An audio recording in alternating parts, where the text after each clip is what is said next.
This is a relatively short video, but it is important for us. And it's the concept of diminishing marginal utility. Essentially, economists have what's called a law of diminishing marginal utility.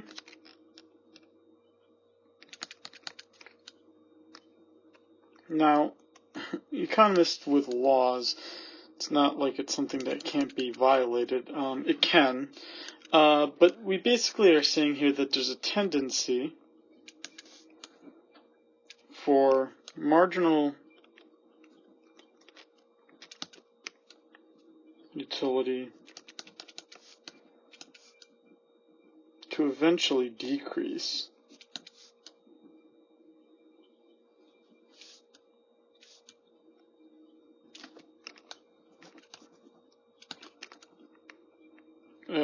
It's going to eventually decrease as more of the product is consumed. With the exception of addictive goods, which obviously altered the psychology of the human body, most products, you kind of get tired of consuming the product after you do it a bunch of times. Pick anything, right? I mean, I once worked in a place that sold donuts. Oh, and it was great the first day. Who doesn't like donuts? But the problem, right, is that you keep eating donuts and donuts and donuts, and eventually you even hate the smell of donuts. Every year for my birthday, I eat the number of pieces of sushi as I am years of age. But, right, now that I am older, it's getting increasingly difficult to eat all those pieces of sushi, because by the last piece of sushi, right, you're just like, oh my god, just let this end.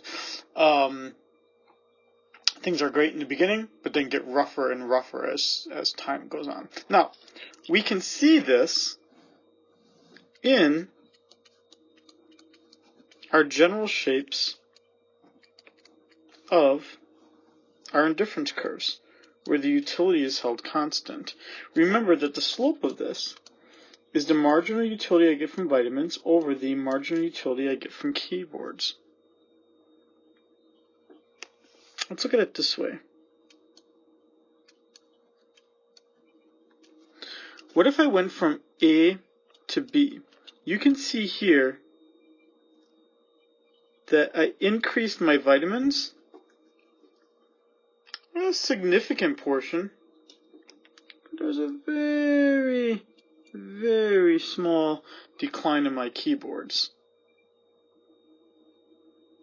Meaning, it took a lot of extra vitamins to compensate for just a very slight loss of keyboards. Why? Because I already got tons of vitamins, right? It's not that more vitamins doesn't make me happier. That is still true.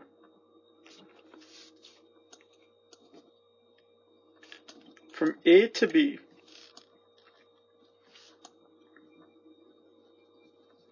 more vitamins still make me happier.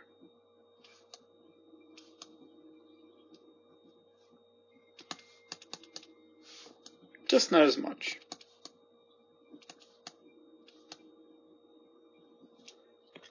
And it works the other way too.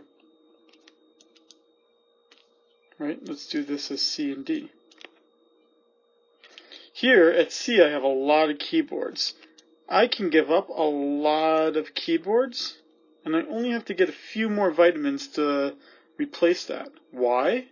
Because I already have a lot of keyboards. So if I give up, right, by giving up a bunch of them, I only need a very small increase in the number of vitamins to offset that.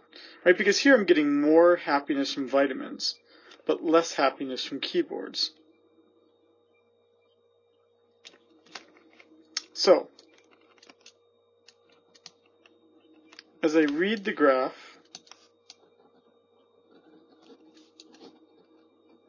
from left to right, then my total